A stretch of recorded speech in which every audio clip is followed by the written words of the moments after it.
Va apporter la parole du Seigneur aujourd'hui. Amen. Alléluia. Et comme il ne peut pas être en deux endroits en même temps, amen, il n'est pas encore glorifié. Donc, il va rester avec nous. Donc, les restants de la congrégation, si vous pouvez vous tourner autour de vous, serrer la main d'une ou deux personnes, dites-leur, je m'appelle Emmanuela, comment vous vous appelez? Faites-le avec un sourire. Amen. Alléluia.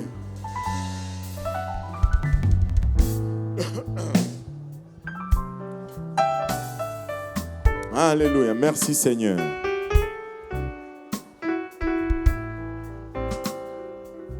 Faites-le avec un sourire. Faites-le avec un sourire. Souriez. Amen. Alléluia. C'est bon que de sourire.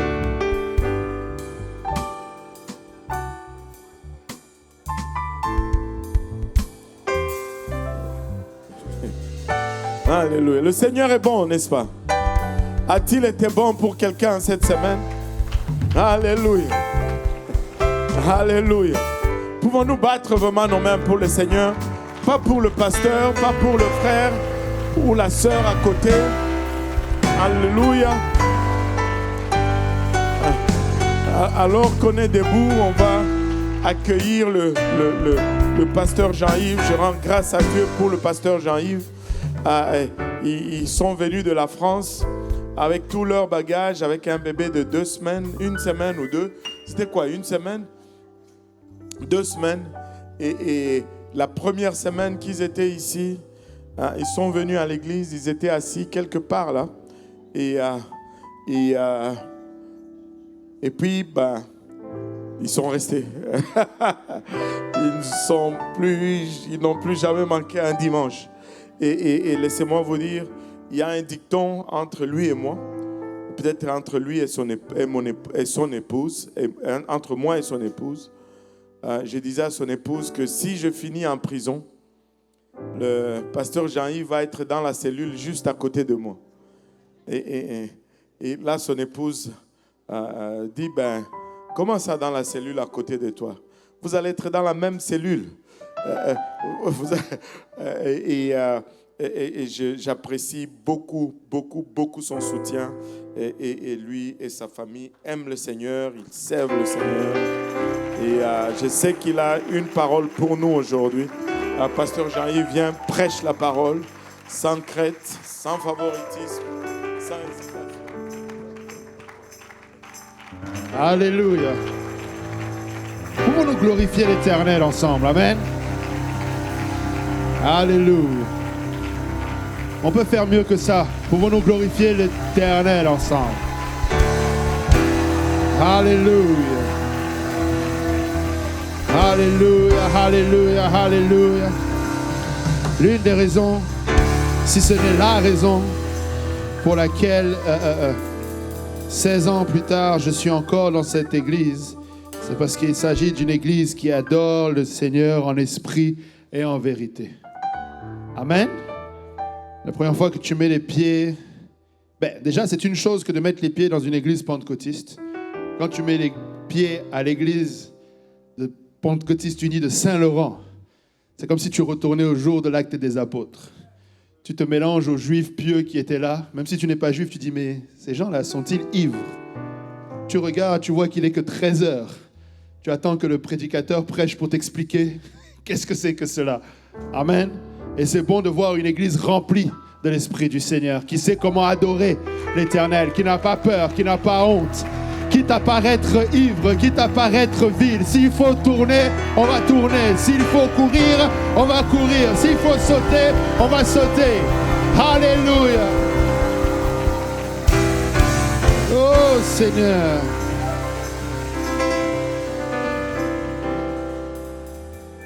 Pas que je commence déjà. Je vais vous dire, comme le diable aime toujours critiquer, le diable allait critiquer et dire, les Américains sont gros.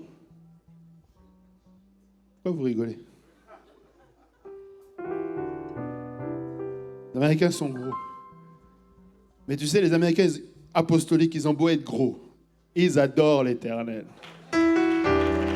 Je dis ça parce que j'ai été impressionné du chanteur à NYC, David Jennings. Tu peux pas dire qu'il est mince. Mais le gars adore.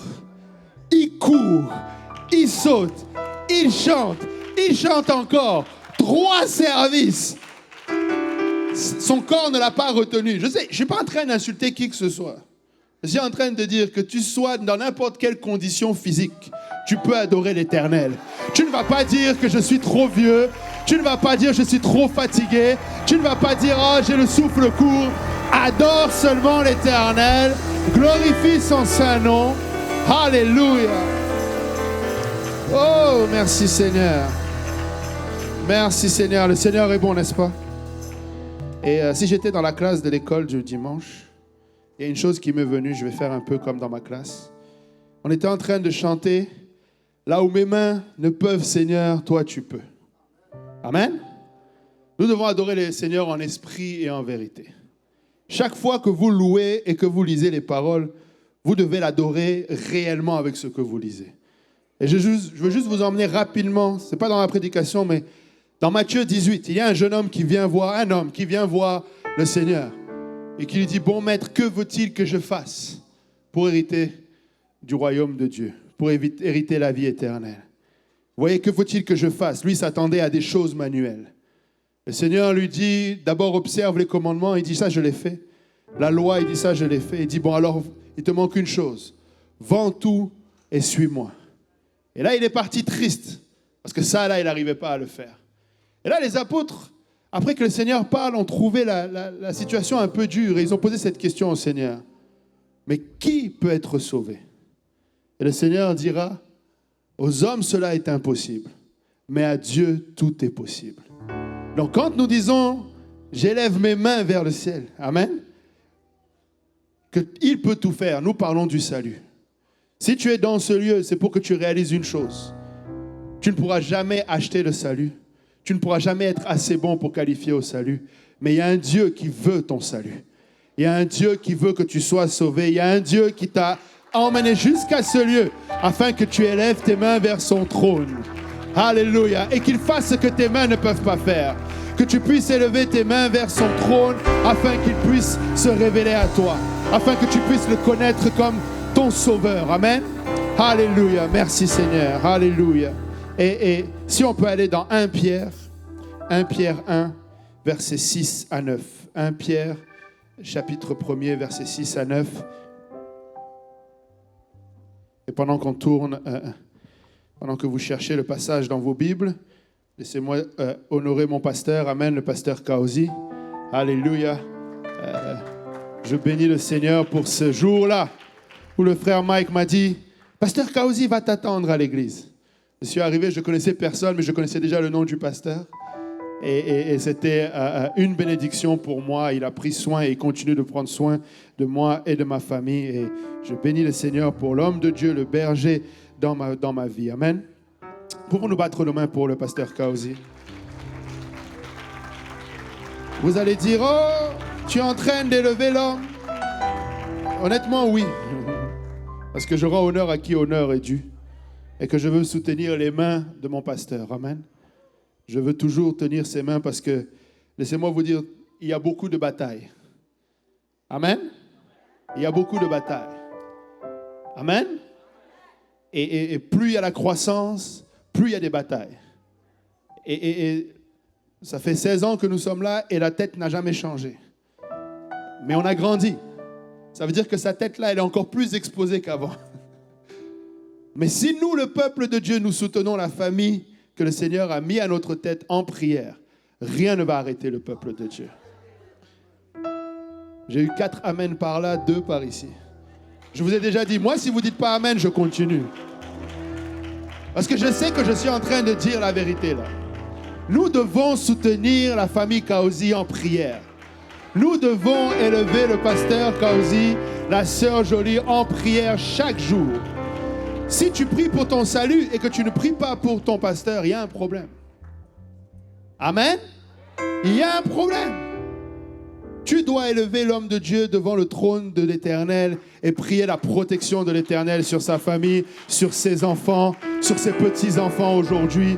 Tu dois les garder en prière. Si toi, tu ne le fais pas, qui va le faire? Si toi, tu ne le fais pas, qui va le faire? Regarde ton voisin, dis-lui, si toi, tu ne le fais pas, qui va le faire? Amen? Vous voulez que je change de sujet ou... J'aime mon pasteur. Je suis prêt à aller en prison avec lui. Je vous le dis. Parce que c'est un homme de foi. Je sais qu'on va arriver là-bas, on va faire comme Paul et Silas, on va commencer par prier, on va louer, et les murs vont trembler, on va sortir de là. Et je sais que mon pasteur va dire, attends, il y a un geôlier à qui on doit prêcher d'abord, avant qu'on sorte. Amen. Pendant que moi, j'essaierai de fuir, mais lui, il va... Alléluia. 1 Pierre 1, versets 6 à 9. C'est là ce qui fait votre joie.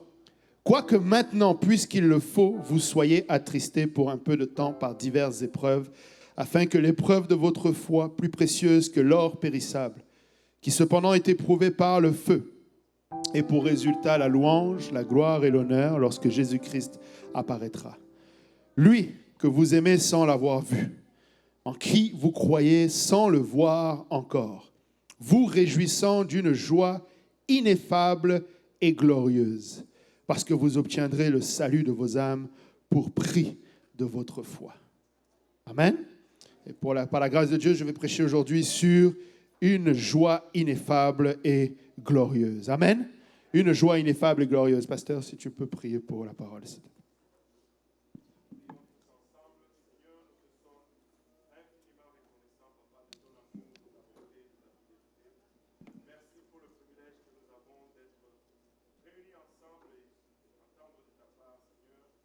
Alors que nous allons faire ainsi, nous réalisons également combien nous sommes, Père, des êtres naturels et que ta parole est plutôt esprit et de nous-mêmes, nous ne pouvons la saisir. Nous prions donc, Papa, que tu puisses nous aider. Aide, Papa, ton serviteur afin qu'il puisse la donner sans crainte, sans favoritisme et sans hésitation. Aide-nous tous ensemble afin que nous puissions la recevoir, qu'elle puisse germer en nous, produire de fruits dignes de repentance, des fruits qui nous conduisent jusque dans la vie éternelle. Au nom de Jésus, nous te prions ainsi alors que nous nous abandonnons entre tes saints bras. Nous disons tous au nom de Jésus. Au nom de Jésus. Alléluia. Pouvons-nous battre nos mains pour le Seigneur avant de nous asseoir? Alléluia. Alléluia, alléluia. Vous pouvez vous asseoir ou vous pouvez rester debout. Vous pouvez faire comme vous voulez. Amen. Alléluia. Qui est dans la joie? Non, je parle de qui est dans la joie. Alléluia. Suis-je dans une église pentecôtiste? Alléluia. Nous avons le Saint-Esprit. Amen. Nous avons une joie ineffable. Amen. Je ne suis pas venu ici faire un discours de motivation. Amen. Si vous répondez, ne répondez pas pour moi, mais répondez pour l'Éternel. Amen. Je ne vais pas me sentir mieux parce que vous allez répondre, mais je sais que le Seigneur va être honoré si vous répondez. Amen. Alléluia. Nous sommes venus déclarer la vérité. Et la vérité, c'est qu'il y a une joie ineffable qui existe. Amen. Il y a une joie ineffable qui existe. Vous savez, aujourd'hui, nous sommes dans une génération où la vérité est plus que remise en cause. C'est le mensonge qui est appelé vérité et la vérité qui est appelée mensonge.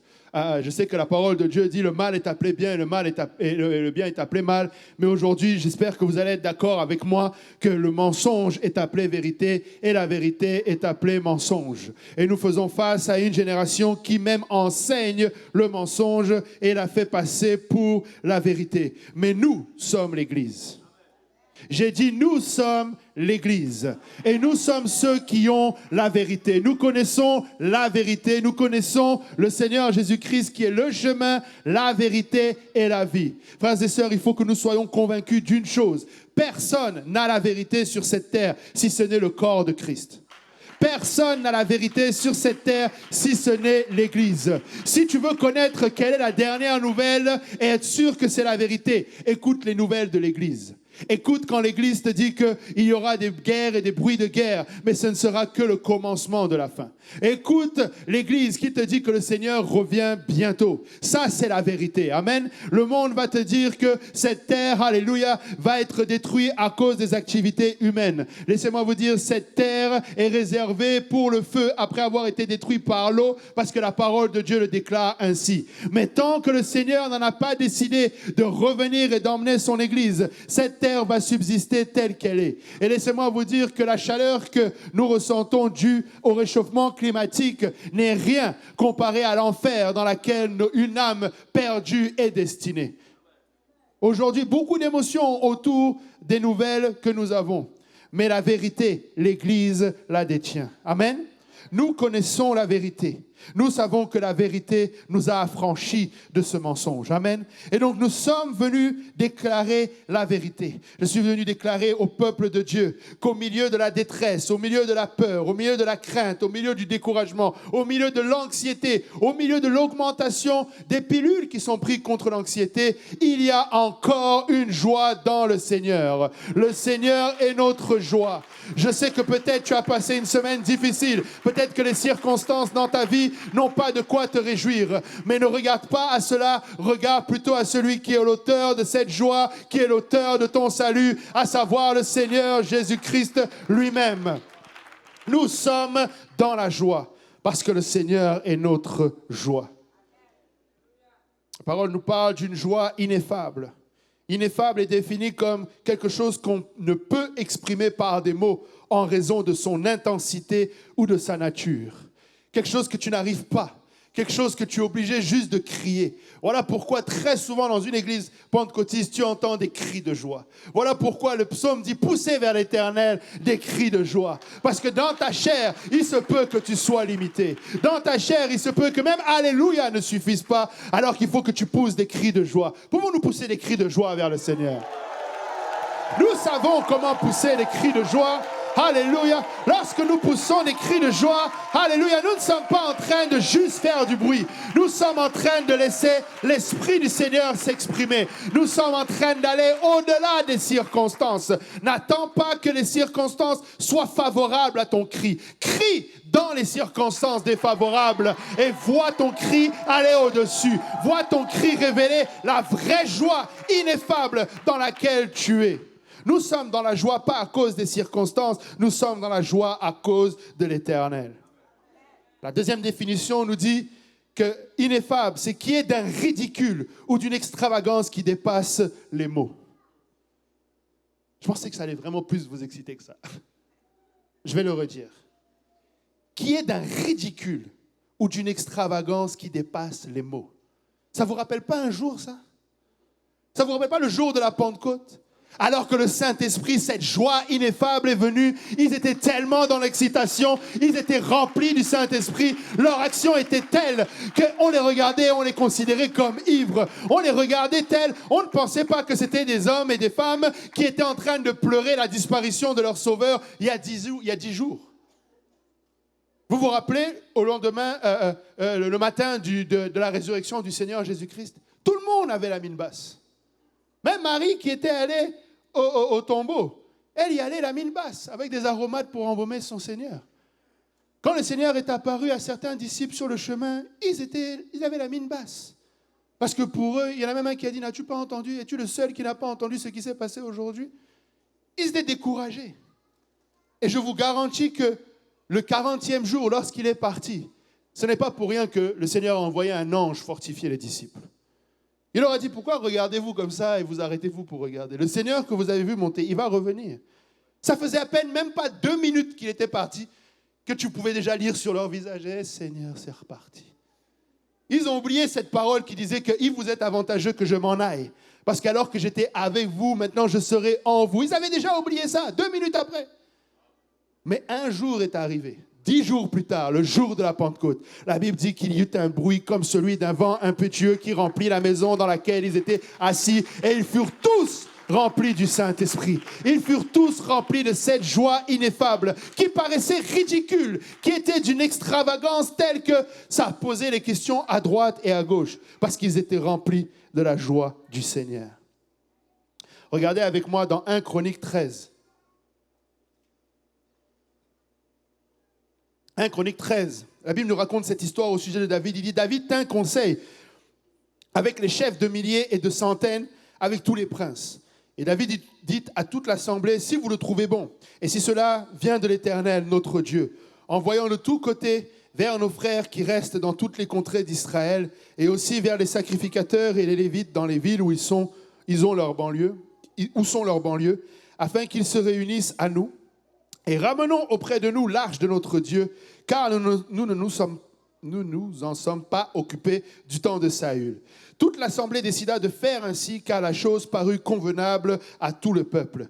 David assembla tout Israël depuis le Shishor d'Égypte jusqu'à l'entrée de Hamath pour faire venir de Kirjat-Jéarim l'arche de Dieu. Et David, avec tout Israël, monta à Bala et à Kirjat-Jéarim qui est à Juda pour faire monter de là l'arche de Dieu devant laquelle est invoqué le nom de l'Éternel qui réside entre les chérubins.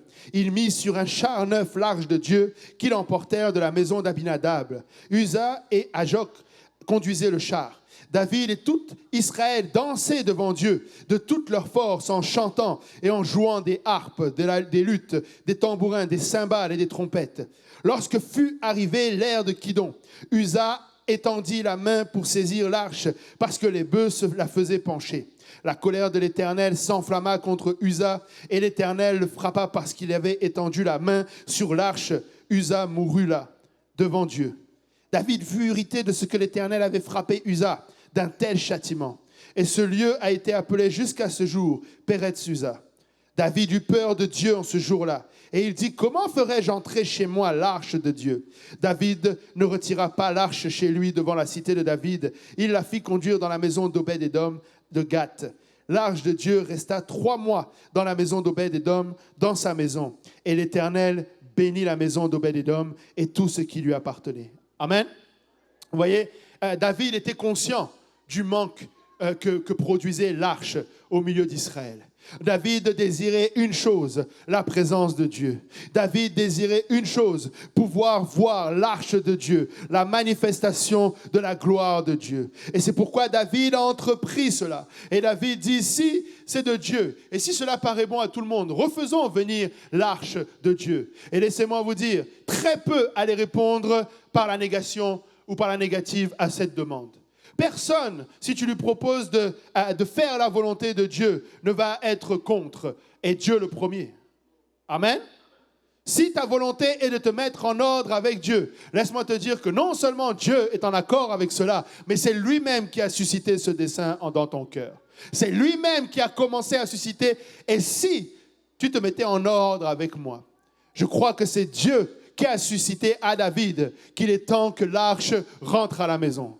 Je crois que c'est Dieu qui a suscité à David le dessein de faire revenir l'arche. Mais une chose a manqué ici à David et à tous ceux qui conduisaient l'arche. Ce n'était pas les louanges, ce n'était pas l'adoration, ce n'était pas l'arche même, ce n'était pas un moyen de transport, c'était la parole de Dieu. C'était le commandement. Parce que plus tard dans la parole de Dieu, nous allons voir que David va finalement faire revenir l'arche de l'Éternel, mais après avoir consulté la parole de Dieu et d'avoir confirmé la manière dont Dieu voulait que son arche rentre à la maison. La présence de Dieu ne va jamais se manifester si nous ne le faisons pas tel que lui a demandé à ce que nous le fassions. Nous allons recevoir cette joie ineffable lorsque nous nous alignons avec la volonté de Dieu. Lorsque nous nous alignons avec cette vérité qui est unique. Vous avez peut-être déjà entendu qu'il y a plusieurs façons d'accéder à Dieu. Que si un tel prie à Bouddha, ou un autre prie à Allah, ou un autre prie à Confucius, éventuellement, on va tous arriver à ce seul et unique vrai Dieu. Mais laissez-moi vous dire, je ne m'appelle pas Pierre, je ne m'appelle pas Henri, je m'appelle Jean-Yves. Amen. Encore aujourd'hui, mon exemple va être un peu, parce que si vous dites Jean-Yves, pour une fois, il va y avoir 2 qui vont répondre. Amen. Il va falloir que tu précises duquel tu parles. Amen. Et avec Dieu, c'est la même chose. Non pas que Dieu n'est pas capable de répondre à un cri, mais il aime être appelé par son nom. Il aime que nous nous souvenions de quel est son nom. Il aime que nous nous alignions et que nous fassions la différence. Il n'est pas un Dieu parmi des dieux. Il est l'Éternel, le Dieu Tout-Puissant. Il n'est pas seulement celui qui guérit. Il n'est pas seulement celui qui pourvoit. Il n'est pas seulement celui qui s'élève comme une paix. Mais il est celui qui sauve. Et son nom est Jésus. J'ai dit son nom est Jésus. 1 Corinthiens 15. Regardez. À partir du premier verset, la Bible dit « David se bâtit des maisons dans la cité de David. Il prépara une place à l'arche de Dieu et dressa pour elle une tente. Alors David dit « L'arche de Dieu ne doit être portée que par les Lévites, car l'Éternel les a choisis pour porter l'arche de Dieu et pour en faire le service à toujours. » Et David assembla tout Israël à Jérusalem pour faire monter l'arche de l'Éternel à la place qu'il lui avait préparée. Amen. Vous voyez, malgré le fait que l'arche n'était pas encore là, David a continué de s'assurer que le lieu où l'arche allait venir allait être propre et allait être prêt. Et c'est très souvent ce que nous faisons dans le monde. Nous allons très souvent, avant de venir et d'obéir à l'évangile, il y a déjà des choses qui se mettent en ordre dans notre vie. Nous commençons déjà à remettre en question certaines de nos décisions. Nous commençons déjà à remettre en question certains peut-être de nos engagements, certaines des choses qu'on a pu faire dans le passé. Le Seigneur commence déjà à travailler dans notre cœur. Et on commence à ressentir une certaine conviction. Et on commence à mettre de l'ordre dans la maison. Des fois, si on avait une certaine addiction, on commence même à essayer de l'adresser. Malheureusement, beaucoup restent bloqués à cette étape-là. Malheureusement, beaucoup pensent que parce que je me suis mis en ordre, c'est suffisant pour plaire à Dieu. Mais encore une fois, tu ne peux pas juste plaire à Dieu à ta façon. Tu dois plaire à Dieu à sa façon. Amen. Le Seigneur ne veut pas seulement que ta maison soit propre. Il veut que ta maison soit habitée. Il veut que ta maison soit habitée par son esprit. Il y a un passage dans la parole de Dieu qui déclare que lorsque quelqu'un était possédé d'un démon, si ce démon est chassé et que cette maison reste vide, lorsque le démon revient, il va revenir voir encore comme les Philistins. Il vient. Et j'aime beaucoup parce que nous oublions ce passage-là. Des fois, nous ne voyons pas ce détail. La Bible dit que quand le démon vient, il voit que le ménage a été fait. Il voit que la maison est ornée même. Tu vois que quelqu'un a pris la décision que non, j'ai fait le ménage, je vais mettre un peu de fébraise, je vais mettre quelques diplômes, je vais mettre quelques bibelots, je vais mettre des choses en place. Mais la Bible dit que quand le démon vient, il voit que oui, le ménage a été fait, mais il a été fait pour moi. Il se dit, je vais aller même chercher des amis, parce que maintenant, il y a encore plus de place. Et la Bible dit qu'il va chercher 7 démons plus méchants, il vient. Vous savez pourquoi? Parce que la maison était peut-être propre, la maison était peut-être rangée, peut-être que des résolutions ont été prises, mais la maison est vide. Alors que cette maison est appelée à être le temple de Dieu. Cette maison est appelée à être remplie par l'Esprit de Dieu. Tu dois t'assurer que l'Esprit de l'Éternel est en toi. Il n'est pas seulement avec toi, mais il est en toi. Il doit être en toi. Vous voyez, la première fois, David, même si l'arche n'était pas portée de la bonne façon et qu'elle était sur ce chariot, David dansait déjà. David se réjouissait déjà. David était déjà en train de se dire, l'Éternel est en route. Je vais voir la gloire de l'Éternel. Il se réjouissait. C'était un homme de foi. Amen. Il savait ce que représentait l'arche de Dieu. Il était déjà en train de célébrer. Mais malheureusement, la réalité l'a rattrapé. Et il a vu que la vérité est la vérité. Ça peut paraître la vérité, mais la vérité est la vérité. Tu sais, 99,9% de vérité avec 0,1% de mensonge. Ça fait le mensonge. Amen. Nous ne voulons pas une partie de la vérité. Nous voulons la vérité pleinement. Amen. Et cette fois-ci, il a lu la parole de Dieu. Amen. David dit, l'arche de Dieu ne doit être portée que par les Lévites, car l'Éternel les a choisis pour porter l'arche de Dieu et pour en faire le service à toujours. Et David assembla tout Israël à Jérusalem pour faire monter l'arche de l'Éternel à la place qu'il lui avait préparée. Au verset 11, la Bible nous dit, David appela les sacrificateurs Tsadok et Abiatar et les Lévites Uriel, Azaja, Joël, Shemaéja, Eliel et Abinadad. Il leur dit, vous êtes les chefs de famille des Lévites, sanctifiez-vous, vous et vos frères, et faites monter à la place que je lui ai préparée l'arche de l'Éternel, du Dieu d'Israël. Parce que vous n'y étiez pas la première fois. L'Éternel, notre Dieu, nous a frappés, car nous ne l'avons pas cherché selon la loi. Amen. Nous devons le chercher selon la loi. Amen. Je sais que pour sauver du temps, je vais passer rapidement. Mais beaucoup disent que non, nous ne sommes pas sous la loi, nous n'avons pas besoin nous n'avons rien à voir avec la loi. Si vous allez lire les écrits de Paul dans l'Épître aux Romains, vous allez voir qu'il reprend le fait que Jésus-Christ a accompli la loi. Amen. Tu vas devoir y aller étape par étape. La loi représente les étapes que nous devons faire. Amen. Alléluia. Nous allons le voir tout à l'heure, mais pour entrer dans le royaume de Dieu, il y a des étapes à suivre. La Bible continue, nous dit, verset 14, « Les sacrificateurs et les Lévites se sanctifièrent pour faire monter l'arche de l'Éternel, le Dieu d'Israël. Les fils des Lévites portèrent l'arche de Dieu sur leurs épaules avec des barres, comme Moïse l'avait ordonné d'après la parole de l'Éternel. Et David dit aux chefs des Lévites de disposer leurs frères, les chantres avec des instruments de musique, des luttes, des harpes et des cymbales qu'ils devaient faire retentir de sons éclatants en signe de réjouissance. » Verset 25, « David, les anciens d'Israël et les chefs de milliers se mirent en route pour faire monter l'arche de l'alliance de l'Éternel depuis la maison d'Obed-Édom au milieu des réjouissances. Ce fut avec l'assistance de Dieu que les Lévites portèrent l'arche de l'alliance de l'Éternel et l'on sacrifia 7 taureaux et 7 béliers. David avait revêtu d'un manteau de byssus. Il en était de même de tous les Lévites qui portaient l'arche des chantres et de Kenania, chef de musique parmi les chantres, et David avait sur lui un éphod de lin. Tout Israël fit monter l'arche de l'alliance de l'Éternel avec des cris de joie au son des clairons, des trompettes, des cymbales et en faisant retentir les luttes et les harpes. Comme l'arche de l'alliance de l'Éternel entrait dans la cité de David, Michal, fille de Saül, regardait par la fenêtre et voyant le roi sauter et danser, elle le méprisa dans son cœur. Amen. Parce qu'il avait une attitude extravagante. Amen. Il était rempli de cette joie que procure la présence de Dieu. Laisse le monde te mépriser. Laisse le monde dire que tu es fou. Mais continue d'être fou pour le Seigneur. Continue d'être tout pour le Seigneur. Il a tout donné. Il a tout donné. Il s'est livré entièrement. Il n'a rien retenu. Pourquoi devrions-nous nous retenir? Je me rappelle une fois, nous étions dans le hall d'entrée. Je parlais avec un pasteur, je ne dirais pas la dénomination aujourd'hui, mais il était choqué. Il me dit, mais comment ça vous pouvez battre des mains? Comment ça? Et limite, il était en train de tenir un discours comme c'est d'un ridicule. Je lui ai dit, laisse-moi te dire, pour ce que Dieu a fait pour nous, il mérite notre ridicule. Il mérite que nous apparaissions extravagants. Il mérite, alléluia. Quand j'étais dans le monde, je n'avais pas peur de paraître ridicule. Quand il s'agissait de faire n'importe quoi, il n'avait pas peur de prendre le ridicule. Le monde peut être ridicule, mais nous devrions être sages.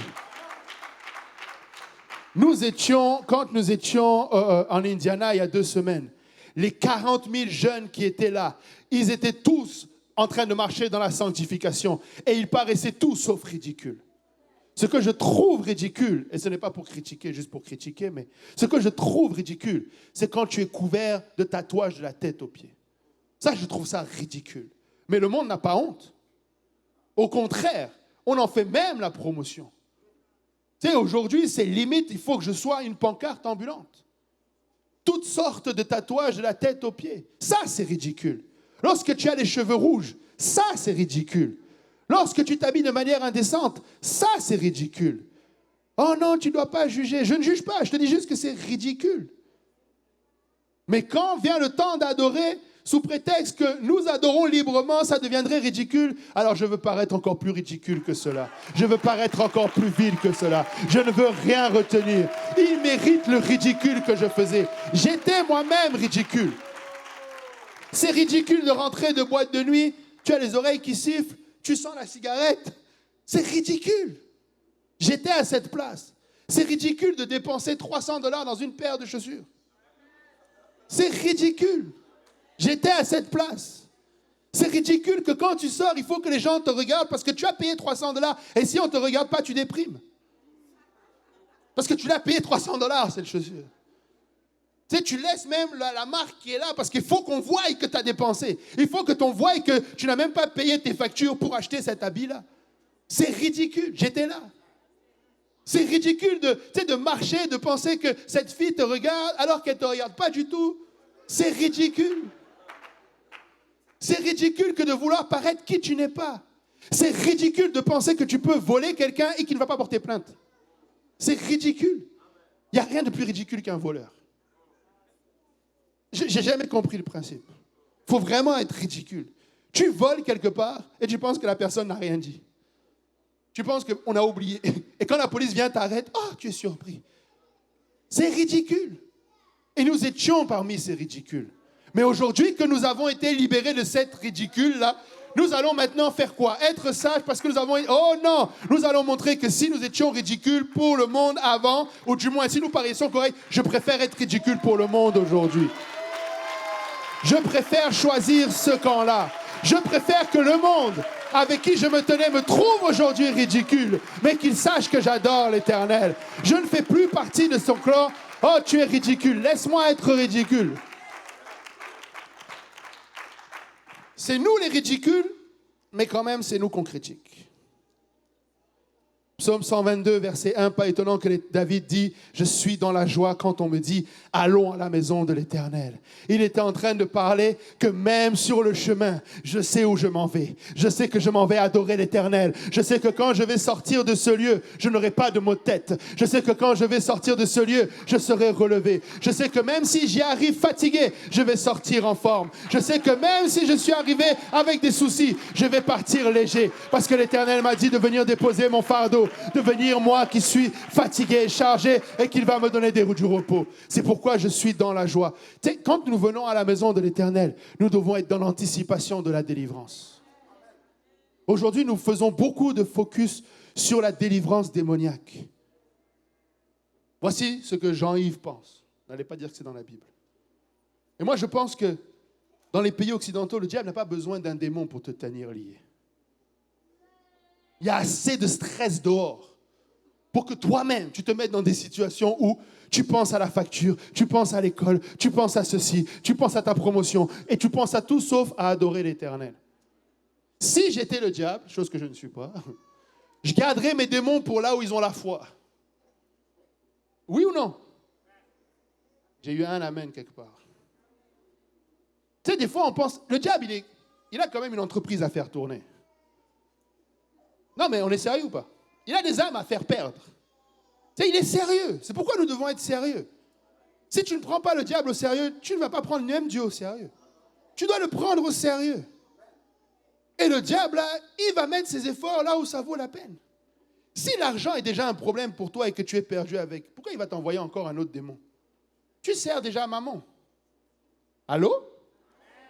Si tu es déjà dans la dépression et que tu tombes même dans l'addiction parce que tu prends des anxiolytiques, c'est-à-dire des médicaments contre l'anxiété, parce que tu veux cette promotion au travail, ben, il n'a pas besoin d'un autre démon. Tu es déjà lié. Amen? Il va utiliser ça pour les gens qui ont la foi. Il va utiliser des gens qui combattent. Là, il va envoyer ces démons pour lutter. Ce que je suis en train de dire, c'est que nous pouvons avoir et déclarer cette joie. Tu as la joie de l'Éternel. Tu as la joie du salut. Ne cherche pas une autre délivrance. Sois délivré du monde qui nous entoure. Je pense que tous les jours, nous avons besoin de délivrance des pensées de ce monde. Nous avons besoin de délivrance de tout ce message qui est bombardé. N'êtes-vous pas fatigué, je parlais en venant ici, n'êtes-vous pas fatigué des obscénités que vous observez avec vos yeux tous les jours?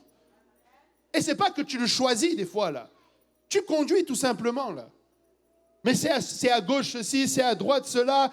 Tu rentres dans un magasin pour te faire servir. La personne te répond. Et là, tu vois le démon de la colère. Ce n'est pas un démon. C'est juste le monde qui t'entoure, qui exacerbe toutes ces choses-là. Alors, quand tu viens à la maison de l'Éternel, que ce soit le mercredi, que ce soit le samedi, que ce soit le dimanche, viens obtenir ta délivrance du monde. Viens arriver à cette place pour pouvoir dire comme Paul, je regarde toutes choses comme de la boue à cause de l'excellence de Christ. Je veux juste gagner Christ. Combien de fois t'es-tu retrouvé en train de lutter et te dire que ça y est, j'ai ma victoire, et tu retombes dans les mêmes choses? Tu commences à reprogrammer encore. Comment tu vas faire? Et tu as l'impression que ça a changé. Mais c'est les mêmes choses. Tu es en train de te faire confiance à toi. L'Éternel, Dieu dit, tu peux encore me faire confiance. Regarde ton voisin, tu dis, tu peux faire confiance à Dieu. Tu peux faire confiance à Dieu. Sois pas timide, dis-lui, tu peux faire confiance à Dieu. Qui ici peut témoigner que Dieu a déjà failli? Personne. Vous savez que Dieu ne faillit jamais. Donc dis à ton voisin, tu peux faire confiance à Dieu avec assurance. Amen. Tu peux lui faire confiance. Il n'a jamais failli. Il l'a fait et il va le faire encore. Il est celui qui ne change pas. Il agit encore. Il délivre encore. Oh Seigneur. De nos jours, on est rendu, pour ne pas dire qu'on ment, on dit qu'on est sage. J'ai entendu des c'est vrai. Moi, j'ai déjà entendu des chrétiens. Tu dis, mais là, c'est pas... Non, c'est parce qu'il faut être sage, tu sais. Sage de quoi? C'est un mensonge que tu viens de dire. Écoutez, soyez pas sages. Soyez fous pour le Seigneur Jésus-Christ. Des fois, tu vas te tenir dans la vérité, ça va paraître fou. Mais tiens-toi pour la vérité. Tiens-toi pour la vérité. Tu dois te tenir pour la vérité. Amen. On avance. Nous avons parlé d'ineffable. Maintenant, regardez comment définit le Larousse la joie. Il dit que la joie est un sentiment de plaisir, de bonheur intense, caractérisé par sa plénitude et sa durée limitée, et éprouvé par quelqu'un dont une aspiration, un désir est satisfait ou en voie de l'être. Et je trouve que c'est une excellente définition de la joie. De la joie selon le monde, mais pas la joie selon l'Éternel. Dans le monde, la joie va toujours être pour une durée limitée. Peu importe ce que le monde va te donner, si c'est de la joie, ça va être pour une durée limitée. Si c'est de la joie que le monde te donne, ça va être comme un désir qui est satisfait ou en voie d'être satisfait. Mais très vite, tu vas réaliser que tu as besoin d'un autre désir. Tu as besoin d'un autre shoot. Tu sais, des fois, on voit un drogué et on le caractérise. On dit, non, lui, c'est un junkie. Lui, il prend de l'héroïne. Nous sommes accros à la même héroïne. Allô? Ce que fait l'héroïne, c'est qu'elle va agir sur ton corps. Elle va te créer cette dépendance pour que tu ailles encore rechercher l'héroïne. Et aujourd'hui, il y a plusieurs choses comme ça que nous faisons. Tu sais, au lieu de faire comme ça, nous faisons comme ça. Vous voyez ce que je veux dire? Bon, peut-être qu'il y en a qui font comme ça. Eh Seigneur, nous vivons dans un monde de fous. Vous vous rendez compte? Ah, j'ai un téléphone ici. Vous vous rendez compte que non seulement on nous fait dépenser peut-être $1000 pour un téléphone, même si tu le payes $20 par mois, à la fin tu payes $1000. Mais comme ça ne suffit pas et que c'est difficile de faire comme ça, ils ont inventé un truc que tu mets derrière, comme ça tu mets ton doigt pour mieux tenir le téléphone. Là, vous vous sentez un peu ridicule comme moi. Hein? On est ridicule des fois dans notre façon de faire. Amen. Je veux pas, c'est par amour que je dis ça. Hein. C'est moi-même, je me trouve ridicule. Peut-être que vous êtes correct. Moi, je trouve que je suis ridicule. Tu es là, tu es là. Tu ne fais que ça. Et après, tu réalises, tu dis, mais en fait, c'était quoi la première vidéo il y a 1 heure? Ça a commencé avec quoi? Ça a commencé avec une nouvelle de TVA. Toi, tu pensais que tu étais en train de regarder la Palestine. Tu as fini avec un cheval, je ne sais pas où. Et c'est le cheval qui t'a ouvert les yeux parce que tu t'es dit, là, vraiment, je suis allé trop loin. Amen ou pas? Amen ou pas? Mais tu sais pourquoi à chaque fois tu fais ça? Parce qu'ils ont étudié. Tu as besoin de faire ça. Ils ont fait ça en sorte que dès que ça finit, bon, la prochaine pour voir. Bon, la prochaine pour voir. Tu sais qu'il y a même l'évangile. 15 secondes là, c'est court. Hein? Ça prend ton attention réelle. Amen? Mais là, tu es là, on est là, on est là, on est là. Et ça, c'est ce que le monde offre concernant la joie. Mais laissez-moi vous dire, Psaume 29, verset 11 nous dit, l'Éternel donne la force à son peuple, l'Éternel bénit son peuple et le rend heureux. Lorsque l'Éternel nous donne cette joie, elle n'est pas avec une durée limitée. Elle est là encore parmi nous. Tu peux chaque jour te raccrocher avec, elle t'accompagne tous les jours. Elle est avec toi tous les jours. Il y a une différence entre les enfants de Dieu et les autres, parce que nous sommes dans une joie qui ne fait pas de sens. Il n'y a rien peut-être peut-être qui peut te procurer cette joie. Si tu vas voir quelqu'un et que tu lui racontais ta vie, il dirait, mais comment tu fais pour avoir la joie? Parce que l'Éternel me rend heureux. Je ne regarde plus aux choses temporaires, mais je regarde à l'Éternel. Et avez-vous remarqué? Il dit que la joie, c'est un sentiment éprouvé par quelqu'un dont une inspiration, un désir est satisfait ou en voie de l'être. Mais la Bible dit que nous l'aimons parce que même si nous ne l'avons pas vu. Amen. Il dit celui que vous aimez sans l'avoir vu encore. Nous n'avons pas encore eu besoin de le voir. Nous croyons seulement parce que nous avons expérimenté. Est-ce que quelqu'un a expérimenté la joie de l'Éternel? Est-ce que quelqu'un peut témoigner de la joie de l'Éternel? Comme je l'ai dit au départ, je ne suis pas en train d'essayer de vous motiver. J'essaie juste que nous arrivions à une place où nous réalisons la joie que nous avons. Des fois, nous prenons pour acquis les choses. Des fois, tu es là, tu vis dedans et ça paraît normal. Mais il y a beaucoup de foyers aujourd'hui qui n'ont pas la joie que tu as. Il y a beaucoup de foyers aujourd'hui qui n'ont pas la paix que je ressens. Je bénis le Seigneur aujourd'hui d'avoir une famille qui est structurée parce on a vécu dans la maison de Dieu. Vous savez, je ne suis pas le seul à être arrivé au Canada avec un enfant. Mais malheureusement, il y en a beaucoup qui se font détruire par ce Canada. Il n'y a pas si longtemps que ça, je pense qu'on parlait avec le frère John. Quelqu'un qui était venu pareil que moi, avec les mêmes désirs, d'immigrer, de faire une meilleure vie. Il a fini par se suicider. Il y en a d'autres qui ont même fini par tuer leurs propres enfants qui sont venus emmener pour une meilleure vie. Et laissez-moi vous dire, je n'ai pas la joie parce que j'ai fait des millions. Je n'ai pas la joie parce que j'ai un meilleur travail. Je n'ai pas la joie parce que j'ai une meilleure maison. J'ai la joie parce que j'ai rencontré l'Éternel il y a 16 ans en ce lieu. Et que j'ai appris à l'adorer en esprit et en vérité. Ce qui fait ma joie aujourd'hui, c'est que mes enfants sont encadrés dans l'église. Ce qui fait ma joie aujourd'hui, c'est que je n'ai pas besoin de marcher la tête basse parce que j'ai trompé ma femme. Et si je l'ai fait, c'est pas parce que je ne suis pas un homme qui a des désirs. C'est parce que j'ai appris à faire confiance à l'Éternel et à soumettre ces désirs-là. Je sais en qui j'ai cru. Tout ce que j'ai et je suis, je le dois à l'Éternel. Je n'ai rien fait par moi-même. N'eût été la puissance du Saint-Esprit, je n'aurais pas été capable de faire ce que je fais. Si tu luttes aujourd'hui avec une addiction, laisse-moi te dire, ta réponse, c'est le Saint-Esprit. Ce qui est en train de te voler la joie, là, la réponse, c'est le Saint-Esprit. Psaume 32 nous dit beaucoup, versets 10 à 11, beaucoup de douleurs sont la part du méchant. Il n'y a aucune joie dans le péché. Il n'y a aucune joie dans le péché. Vous savez, une chose que nous pouvons faire, nous pouvons mentir aux hommes. Et très souvent, nous disons que nous pouvons mentir aux hommes, mais nous ne pouvons pas mentir à Dieu. Mais il y a quelqu'un à qui d'autre nous ne pouvons pas mentir. À nous-mêmes. Tu ne peux pas te mentir à toi-même. Tu sais la douleur que tu ressens après avoir été dans cet état-là. Tu connais la douleur que ça représente d'avoir caché une vérité. Tu connais la douleur que ça représente d'avoir déçu quelqu'un. Tu connais la douleur que ça représente, d'avoir fait une fausse déclaration. Peut-être tu es là, peut-être que sur le coup, le diable a réussi à nous endormir, il nous endort.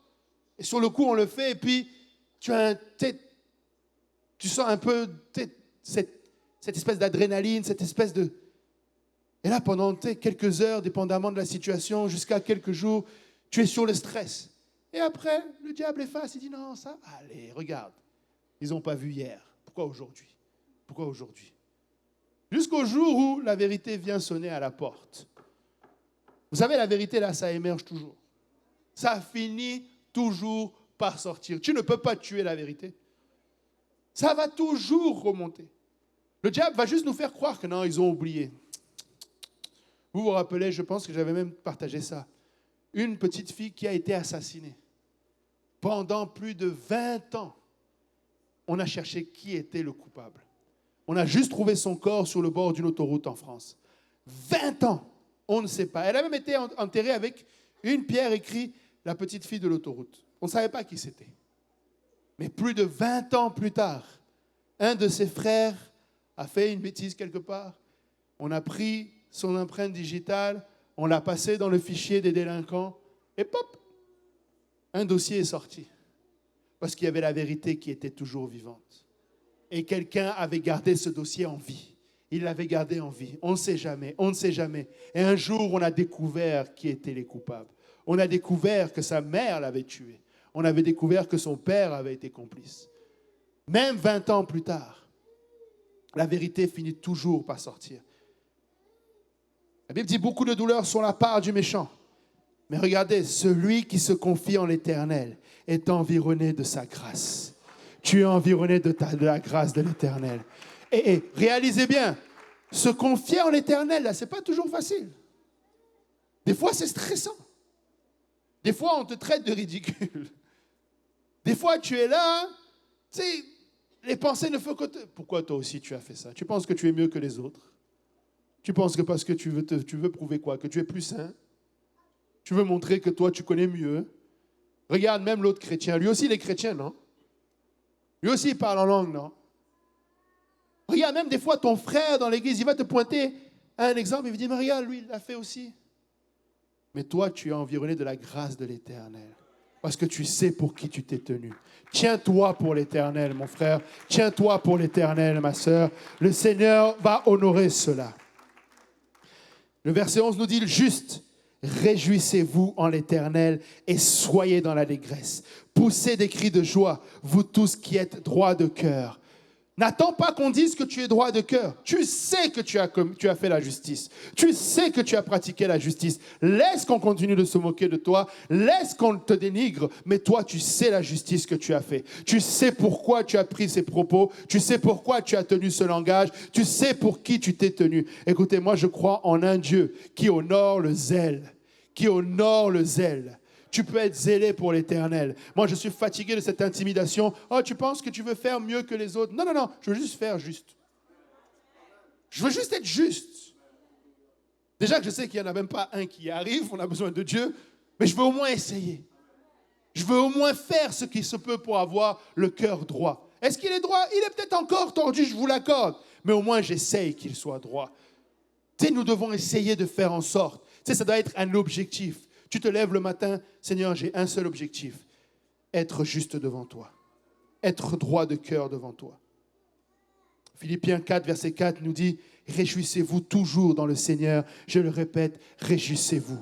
Nous devons nous réjouir, frères et sœurs. Le Seigneur a fait de grandes choses pour nous. Les situations sont peut-être catastrophiques. Il n'y a peut-être rien qui semble aller, mais nous pouvons nous réjouir dans le Seigneur. Ne cherchons pas la joie du Seigneur ailleurs que dans l'Éternel. Psaume 9, verset 3 nous dit, « Je ferai de toi le sujet de ma joie et de mon allégresse. Je chanterai ton nom, Dieu très haut. » Pouvons-nous exalter l'Éternel pour un instant? Pouvons-nous faire de l'Éternel, du très haut, notre joie? Oh Seigneur, je chanterai à ton nom, j'exalterai ton nom. Voilà pourquoi nous devons adorer le Seigneur. Voilà pourquoi nous devons chérir son nom. Alléluia. Qu'est-ce que j'aime quand on me pose la question, ah, vous êtes les Jésus seuls? Ou Jésus seulement? Les Jesus only? Moi, j'ai toujours dit, mais tu veux quoi? Jesus also? Il n'y a rien d'autre que Jésus. C'est Jésus matin, Jésus midi, Jésus le soir. Jésus le petit déjeuner, Jésus au dîner, Jésus au souper. Jésus quand je me lève, Jésus quand je me couche. Jésus tous les jours de ma vie. Je connais le nom de mon Dieu. Quiconque invoquera le nom du Seigneur sera sauvé. Et j'ai un seul objectif, c'est d'être sauvé. Est-ce que quelqu'un a le même objectif? Alléluia. Si tu as le même objectif, peux-tu crier Jésus? Jésus. Jésus. Jésus. Oh Seigneur, vous savez, le nom de Jésus fait trembler les démons. Le nom de Jésus fait trembler les démons. Oh Seigneur, quand tu connais le nom de Jésus, là, tu connais tout ce que tu as besoin de connaître. Tu connais le nom le plus élevé qui existe. Tu penses que si tu dis, oh, tu cites le nom d'un homme riche, d'un politicien puissant, tu cites le nom de Trump. Bon, peut-être les Européens vont trembler. Ils ont signé 15%. Peut-être eux, ils vont trembler. Mais laisse-moi te dire, il n'y a aucun démon qui va trembler au nom de Trump. Mais si tu dis Jésus, oh Seigneur, dis seulement Jésus encore. Jésus. Dis encore Jésus. Jésus. Tu as une situation impossible, crie Jésus. Tu ne sais plus quoi faire, crie Jésus. À toute situation impossible, je lève les mains et je crie Jésus. Amen. Je lève les mains. Et l'autre chose aussi, pourquoi nous devons apprendre à lever les mains. C'est parce que des fois, nous disons, Seigneur, je te donne le contrôle, mais, sœur Dashlane, viens, prends ça. Tiens, prends le contrôle. Prends le contrôle. Mais prends le contrôle. Mais prends le contrôle. Je ne comprends pas, là. Prends le contrôle. C'est comme ça qu'on fait. Mais regardez, si je dis prends le contrôle et que je lève les mains, ben elle a le contrôle. Amen. Des fois, nous devons lever les mains pour arrêter de mettre nos mains et d'essayer d'avoir le contrôle. Tu dis prends le contrôle, mais... Tu prends le contrôle, mais... Bon, vu qu'il y a des hommes qui dorment un peu, je vais réveiller les hommes. Je vais vous donner une autre illustration pour que vous compreniez mieux, vous les hommes. Tu sais, tu es là, tu conduis, mais il y a quelqu'un à côté de toi pour qui tu t'es engagé jusqu'à ce que la mort vous sépare, qui veut prendre le contrôle du véhicule. Toi, tu vas à droite, tu as dit, mais t'es sûr que ce n'était pas à gauche? Et là, tu es tenté de lui dire, prends le contrôle. Mais ce n'est pas vraiment ce que tu veux dire, parce que tu veux garder le contrôle encore. C'est de ce contrôle-là que je parle. Amen. À un moment donné, laisse seulement le contrôle. Amen. Laisse que le Seigneur prenne le contrôle. Pouvons-nous battre nos mains pour le Seigneur?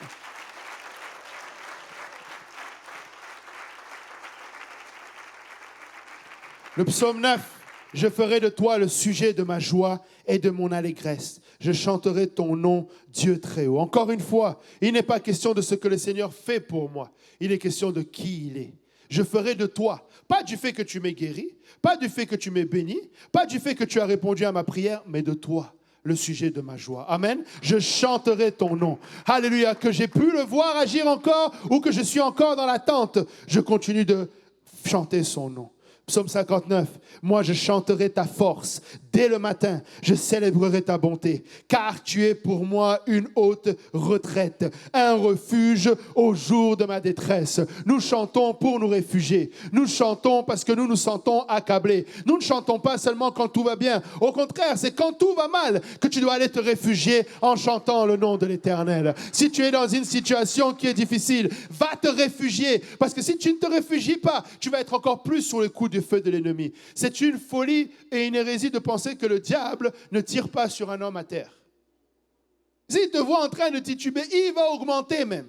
Parce qu'il veut être sûr que tu ne vas pas te relever. Mais tu peux dire à l'ennemi, oh, ne te réjouis pas à mon sujet, oh mon ennemi. Parce que si je suis assis dans les ténèbres, je me relèverai. Je vais aller trouver mon refuge dans le Seigneur. Vous savez, le Seigneur ne regarde pas à notre perfection. Il ne regarde pas au fait que nous ayons bien fait. Lorsque tu cours pour te réfugier, il ne ferme pas la porte, il dit, nettoie-toi d'abord. Il vient, il dit, viens, je vais te nettoyer.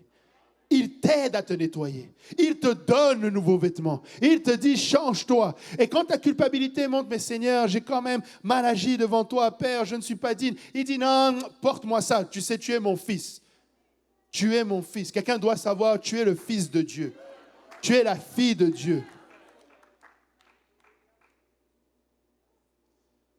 Psaume 71, il dit, en te célébrant, j'aurai la joie sur les lèvres. La joie dans mon âme que tu as délivrée. Amen. Est-ce que quelqu'un a eu l'âme délivrée?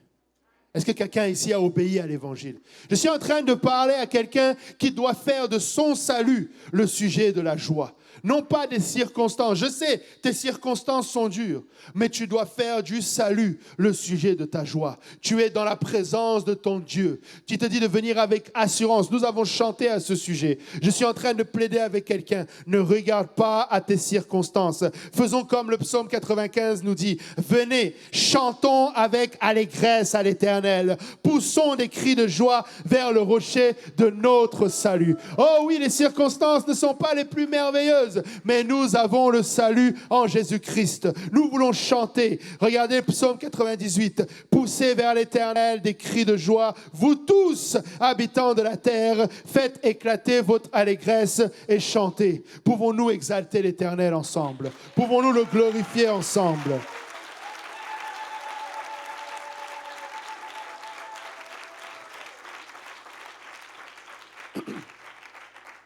Psaume 126 nous dit, l'Éternel a fait pour nous de grandes choses. Nous sommes dans la joie. Si l'Éternel n'a jamais rien fait pour toi, reste assis. Mais s'il a fait pour toi de grandes choses, peux-tu te lever pour un instant et glorifier l'Éternel?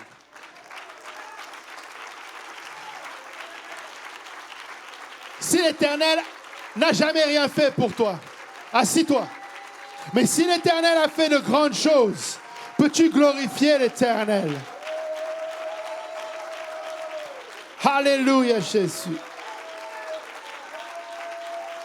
Oh, Seigneur. Alléluia.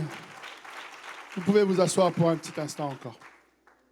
Nous nous faisons trop voler. Nous acceptons trop facilement le mensonge. La vérité, c'est que nous sommes dans l'attente de notre Rédempteur. La vérité, c'est que tout ceci n'est que vanité. La vérité, c'est que toutes ces situations-là auront un terme parce qu'elles sont sous le soleil. Mais nous avons adressé l'éternité en acceptant le Seigneur Jésus-Christ. Si tu n'as pas encore été baptisé au nom de Jésus-Christ pour le pardon de tes péchés, tu peux l'être aujourd'hui. Nous allons le voir. Tu peux te repentir et tu peux être rempli du Saint-Esprit. Mais pour un instant, laisse-moi parler à quelqu'un qui a obéi à l'Évangile. Tu dois être dans la joie. Tu ne peux pas laisser le diable te voler ta joie. Tu ne peux pas laisser les circonstances te voler ta joie. Tu ne peux pas laisser la fatigue de ce monde voler ta joie. Une fois, le Seigneur m'a fait réaliser ce beau dicton qu'on dit, la goutte d'eau qui a fait déborder le vase. Malheureusement, très souvent, cette goutte d'eau devient le Seigneur Jésus-Christ. Très souvent, la goutte d'eau devient venir à l'église mercredi soir. Venir à l'église dimanche à 18h, après être venu à 13h. Ça devient une goutte d'eau. Très souvent, la prochaine conférence francophone, c'est une goutte d'eau. Encore la conférence de l'Est-Pasteur, c'est une goutte d'eau. Mais le problème, c'est quand est-ce qu'on vide ce verre des mensonges qu'on a reçus? Quand est-ce qu'on réalise que ce verre est plein de vanité? Tu ne peux pas être plein de l'Esprit du Seigneur parce que c'est une eau vive. Ça coule, ça coule, ça coule. Si c'est plein, c'est forcément que c'est des choses de la vie et que c'est des choses vaines. Il faut de temps en temps venir devant le Seigneur et vider ce verre pour dire, Seigneur, que ma coupe déborde encore. Seigneur, je veux plus de toi. Seigneur, si tu m'invites à une nouvelle conférence, je vais venir. Si tu m'invites à prier encore, je vais venir. Il n'y a rien comme une chose que trop prier. Il n'y a rien comme une chose que trop entendre la parole de Dieu. Il n'y a rien comme ça. Tu sais, il y a des excès de table, mais ça, c'est la chair. Tu ne peux pas t'asseoir à la table du Seigneur et trop manger de ses paroles. Amen. Tu dois prendre la joie que le Seigneur te donne et vraiment la valoriser. Nous ne voulons pas accepter le mensonge. Amen. Psaume 51, il dit, rends-moi la joie de ton salut et qu'un esprit de bonne volonté me soutienne. Tu peux prier cela au Seigneur. Seigneur, aide-moi à retrouver cette joie. Seigneur, il n'est pas normal que je n'ai pas la joie. Tu regardes Pasteur Luc, tu dis, mais comment il fait pour toujours avoir le sourire? Ce n'est pas à Pasteur Luc qu'il faut que tu regardes. Il faut que tu demandes au Seigneur qu'il te remplisse de cette même joie. Amen. Je suis sûr qu'il est fatigué. Je suis sûr qu'il y a aussi des circonstances qui pourraient le pousser à ne pas avoir le sourire sur les lèvres. Mais il a décidé une chose, que l'Éternel sera sa joie.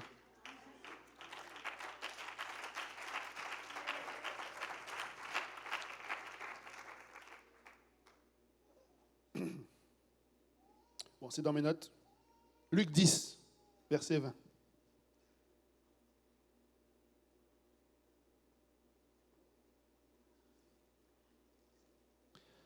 Cependant, c'est le Seigneur qui parle. Ne vous réjouissez pas. Je vais faire une pause. Ne vous réjouissez pas de ce que les esprits vous sont soumis, mais réjouissez-vous de ce que vos noms sont écrits dans les cieux. Amen. Tu sais, un démon t'est soumis. Tu sais pourquoi tu ne dois pas te réjouir? Parce que tu vas devenir accro à ça. Et vous savez quoi, un démon, ça ne meurt pas. Tu le chasses à droite, il apparaît à gauche. Tu le chasses à gauche, il apparaît derrière. Et là, toi, tu es là, au nom de Jésus. Et puis il vient là, tu fais, au nom de Jésus. Et tu te réjouis de ça. Mais le Seigneur te dit, ne te réjouis pas de ça. Mais réjouis-toi de ce que ton nom est écrit dans les cieux. Réjouis-toi pour le salut. Réjouis-toi parce que ton nom est écrit dans les cieux. Alléluia. Nous avons une bonne nouvelle. Amen. L'évangile est cette bonne nouvelle. Et quand nous prêchons cette bonne nouvelle, nous devons être comme Pierre et avoir une immense joie qui accompagne cela. Tu ne vas jamais convaincre quelqu'un, le Seigneur t'aime. Hein?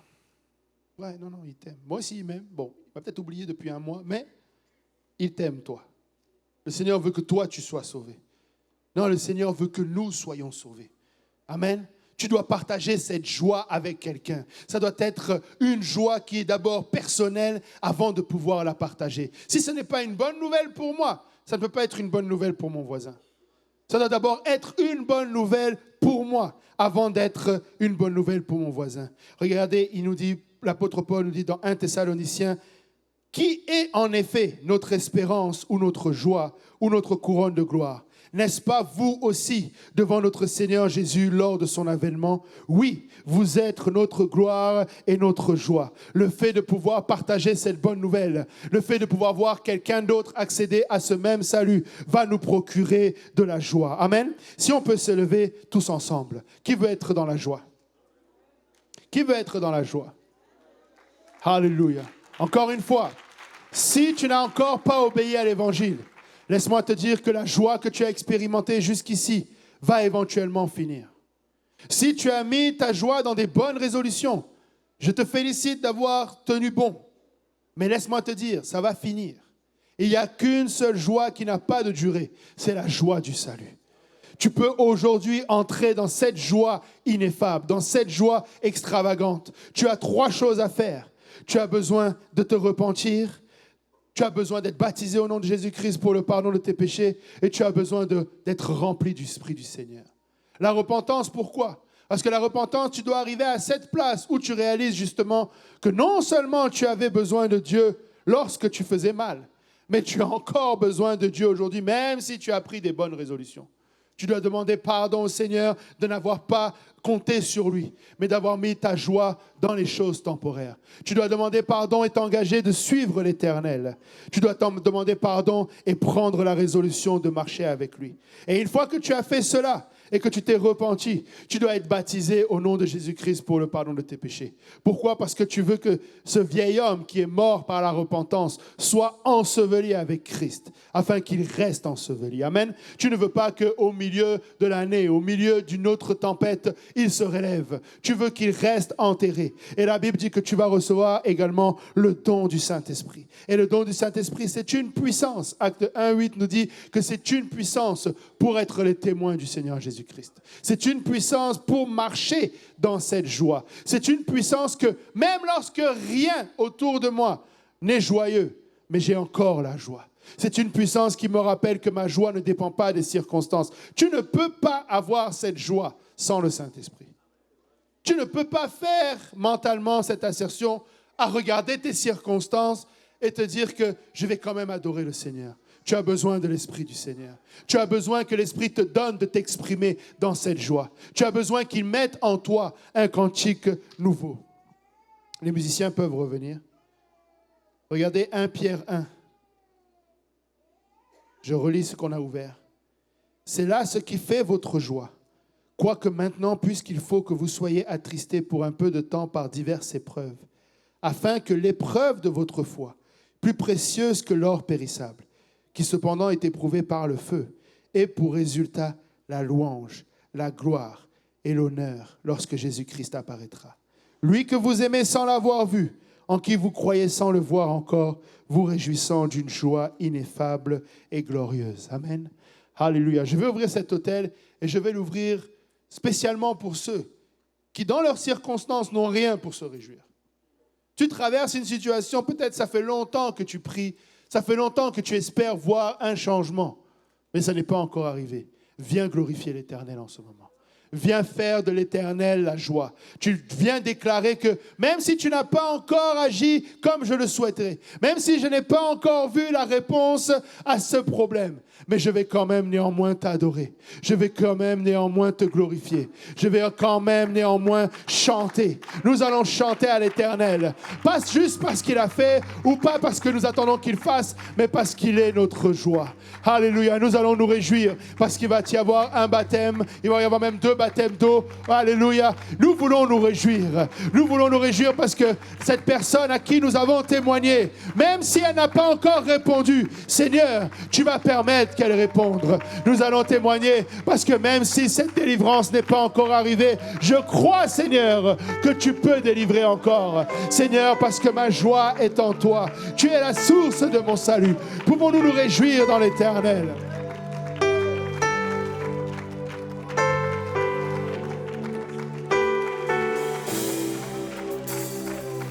Oh Seigneur, merci Éternel. Alléluia Jésus. Alléluia Jésus. Pouvons-nous réaliser à quel point il est merveilleux, à quel point il a fait de grandes choses et il continue de faire de grandes choses. Je ne veux pas regarder aux circonstances qui m'entourent. Je ne veux pas faire trop tôt le bilan.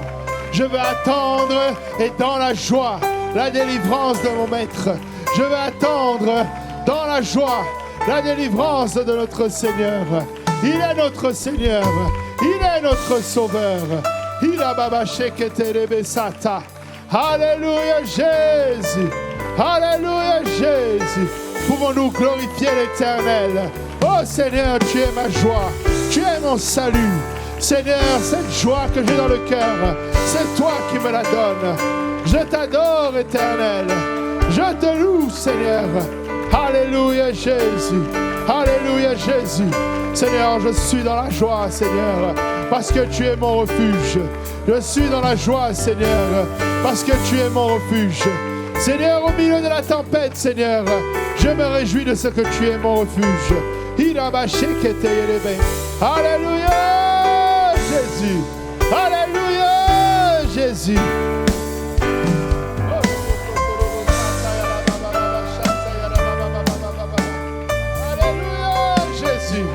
Alléluia, c'est ça, élève ta voix.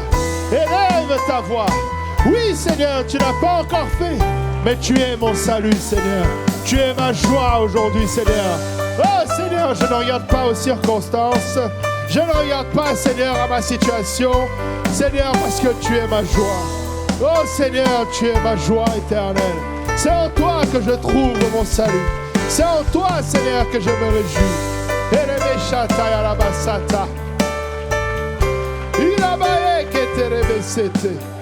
Alléluia, Jésus. Alléluia, Jésus. Oh, Seigneur. Je viens déposer ce fardeau éternel. Il est trop lourd à porter.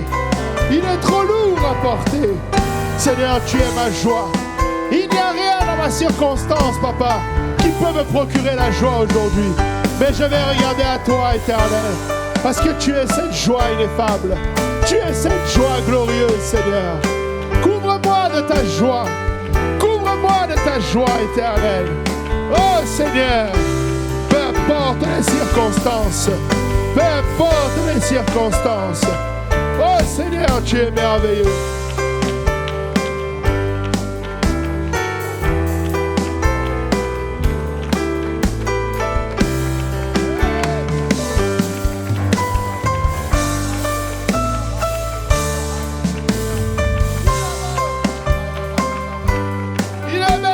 Les bébés. Oh Seigneur, tu es bon, tu es bon, tu es bon, Seigneur. Il est bon, chataya la baba baba. Il est bon, c'était les béquetés. Alléluia, Jésus. Il va le faire encore. Il va le faire encore. Réjouis-toi en l'Éternel. Réjouis-toi en l'Éternel. Réjouis-toi en l'Éternel. Seigneur.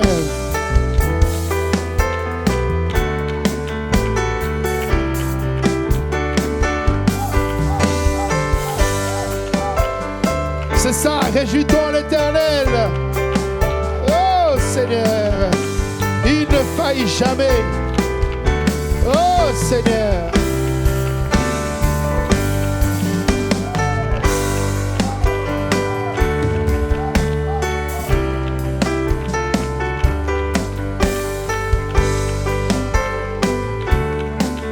Alléluia Jésus. Tu n'as pas failli, Seigneur. Tu n'as n'as pas failli, Seigneur. Tu ne m'as pas oublié, Éternel. Tu ne m'as pas délaissé, Seigneur. Oh, Éternel, c'est en toi que je veux me réjouir. Ranime en moi la joie de mon salut. Rappelle-moi cette joie de ce salut, Seigneur. Être à tes pieds, contempler ta face, pouvoir te servir, Seigneur. Voilà ce qui fait ma joie aujourd'hui. Oh, Seigneur, tu as été bon pour moi. Je me souviens, Seigneur, d'où tu m'as tiré. Je me souviens, Seigneur, des douleurs du monde. Je me souviens, Seigneur, des douleurs de la méchanceté. Et aujourd'hui, je vais être dans la joie, Papa, parce que tu es mon Dieu. Tu as fait pour moi de grandes choses et tu continues de le faire, Seigneur. Je refuse ce mensonge, Papa. Tu ne m'as pas délaissé. Tu ne m'as pas délaissé. Tu ne m'as pas délaissé. Tu agis encore.